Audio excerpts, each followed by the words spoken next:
another really trendy topic right now is GLP-1s and peptides.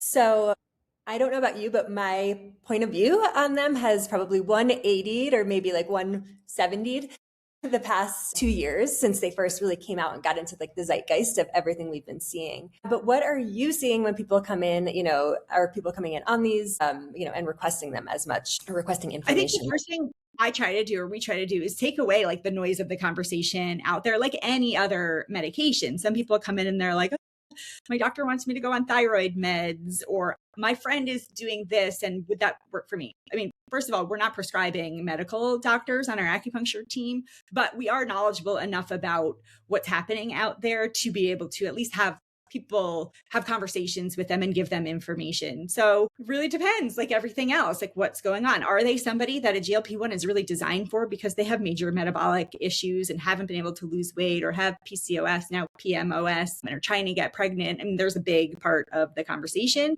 And I think we try to, on our team, stay very aware of some of the side effects and things that we're seeing. We've seen a lot of women with a major hair loss in the last couple of years, sometimes GLP-1 related, sometimes not. It definitely was like a piece of the long COVID puzzle, can be perimenopausal too. But the goal is not to be not eating. We need nutrients to support our bodies. So that, I think, is a place where we want to be very careful and have that conversation. Like, what is the goal and what are we working towards? And are there other ways to do it? Or is a GLP-1 the answer? I mean, there are people I've seen come in who've had major reduction in other symptoms that you don't even think of, inflammation, like chronic joint pain, who've done really, really well. And then we were talking about this earlier, this article that came out recently talking about like the mental health effects in both pro and con columns for this. For like addiction, there's some really great uses of it. And then for a lot of people, there's this like anhedonia, it's called, where you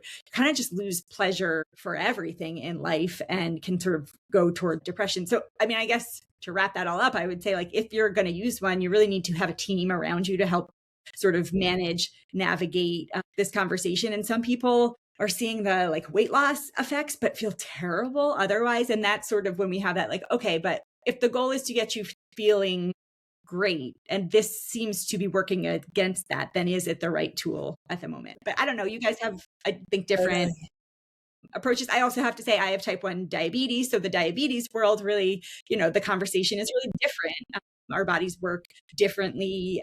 The medications are for type 2, but type 1 world, there's a lot of like cool research that's coming out. Even for kids diagnosed with type 1, like, there's some cool studies going on. If they use a GLP-1 in those first couple of months, can it re-stimulate insulin production? I mean, there's like right at the very beginning of this combo. That's amazing. That is so interesting. And so where this is going is also different, very different from where it started. I think from a nutrition perspective, like, I have so many clients, I would say maybe like 20 to 30% of my overall clients who are coming in on GLP-1s or who have decided to go on them during our work together. It is, I would say, my biggest takeaway at this point is like, it is just so nuanced. It is so personal.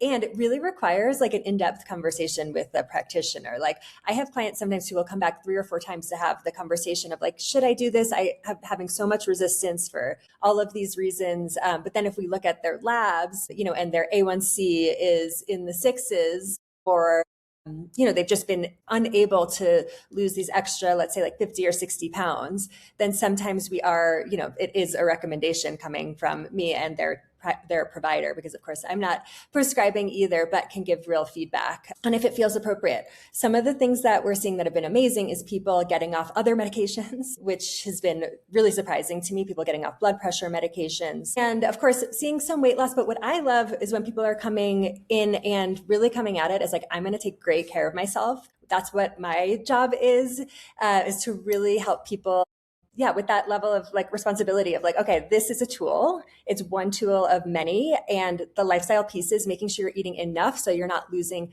not only your hair, but muscle mass, bone density, the stuff that really is like, we're taking care of our old lady bodies right now in this phase of life that is so, so important. And it makes me so nervous when people are winging it, cutting calories drastically, kind of using this as not just a tool, but the whole toolbox.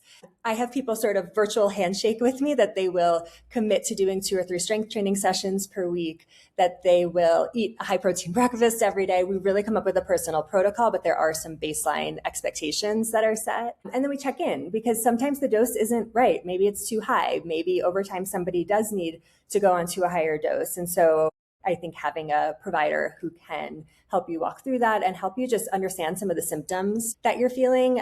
Like you mentioned, the sort of Ozempic personality that was written about, that is a real thing. That is something that we've had people just really lose pleasure, lose sex drive, sometimes it's a good thing that they're no longer interested in any alcohol, but sometimes it's just like there's no pleasure in socializing the way that there once was. So always kind of gauging and revisiting of like, okay, it might be right for right now. We'll revisit that in a couple of months. Something that also has been really interesting is having people start to get off of these meds. And where does that land? Where does that net out? When people are putting the lifestyle behaviors into action and we're really dialing in their labs and their ongoing supplement protocols, we're seeing actually pretty good results. I mean, it's still in the newer couple of, months or year of having people get off of these, but I've been pretty, happy with a lot of my clients, like continued ongoing success. I've had a couple of people decide to go back on them over time too. So again, just staying really open-minded. I think that's our job as providers too, of like meeting people where they're at and then also staying on top of what is going on research-wise. We're learning even more about like potential decreased cancer risks, but then potential increased cancer risks with others. So there's always, there's so much information that's like sort of being fire hosed at us right now that we're wading through, but we love to stay on top of both the research and then of course like the anecdotal, what we're seeing on a day-to-day basis in our offices. Yeah, I think the conversation is going to continue to change and we hope to evolve with it. But I think we also try to remind people like the information fire hose, to your point, like a lot of it's designed to keep you sort of feeling stressed out and wondering and asking questions. So that is part of our job sometimes too. It's like, okay, well, here's why that study or here's what we understand is going on here, and then help them, arm them with information that they can bring back to their other team. And of course, we have to think about the financial piece of this. I mean, these meds are wildly expensive, and I think a lot of insurance plans were covering them and now they're not. And then people feel like, what am I going to do? Because my original prescriber said I have to stay on this for life. And there's a lot of stress and anxiety around that too. So we're just trying to be partners in the conversation with people and sometimes holding a mirror to the part of like, you don't feel good, like you have no pleasure in your life. So is this particular med, maybe there's another one that could be helpful, or maybe this just isn't worth it. It's with everything, it's a risk benefit analysis. And we all try to stay on top of, the data coming out as much as we can. And when we can, or we don't know, then we have trusted partners outside of Indigo that we can, bump people over to. But everything's a hot topic these days. Yeah, it is. We try to take the heat down. We like cool, lukewarm topics. Yeah, which brings us to peptides too, which I feel like we both could have a quick one-liner on, which is really there's just so much unknown at this point and where people are getting peptides from and getting them from influencers who are getting kickbacks on it. Like that whole world does make me very nervous at this point. But I have actually like a lot of hope and excitement about where that could go once, more research is done and we're getting more info. There are ones that have been around for a while, BBC 157. There's a couple of these that are both like, I'm not sure if BBC 157 is FDA approved, but there are some that have been really well researched, including one for women's like sexual health, especially in like perimenopause. So those are ones that I am excited are part of the conversation. But there's just so much unknown in this world right now. Yeah, I think that's sort of like my one-liner about that is like, I don't know, but it's interesting, and like when we know more enough to really have like solid opinions, we're never afraid to kind of share that. But we always joke too that we like to stay in the gray zone. It's very boring in here, but we really like to see the, the risks and benefits of things. And we like to have these sort of in the middle conversations that are more like, yeah, maybe it would be great if some of these things turn out to be really what they are. And we always want to like understand what the risks and long-term effects are. And of course, it's hard to know that, like even in the GLP-1 conversation, like we're not 30 years out, but we are long enough. And some of these meds, before they were really used as weight loss meds, were being used in the type 2 diabetes landscape for long enough that I think there is enough data to be sure that these aren't crazy harmful. And everybody, same with HRT, like hormone therapy, like the conversation has changed so much and the research has been around for a while, but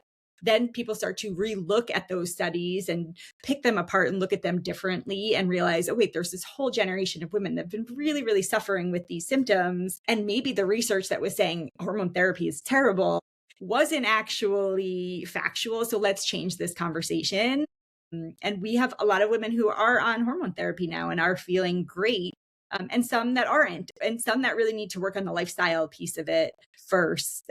So I think you always say too, like, if it's being sold as a quick fix, like, be cautious. Yes, absolutely. Because, right, we have complicated bodies and super smart and wise bodies, but usually one thing that's going to like move the needle really intensely is going to cause like everything else. Like there's going to be some fallout from it. So we want to always like proceed with caution. Totally. Yeah. Nothing works in isolation in our bodies. There is like a trickle down effect in both a good way and potentially a harmful way too when we're using things that don't agree with us. So and it's such an interesting and right, like having no appetite is like not an end goal. So like, what are we getting to with these things? And appetite, I have a lot of opinions about the like skincare world, but like freezing your face so that you look like your 18-year-old self like isn't really the goal necessarily either. So where's the nuance, and how do we have these conversations that are tricky and complicated, and people are allowed to have opinions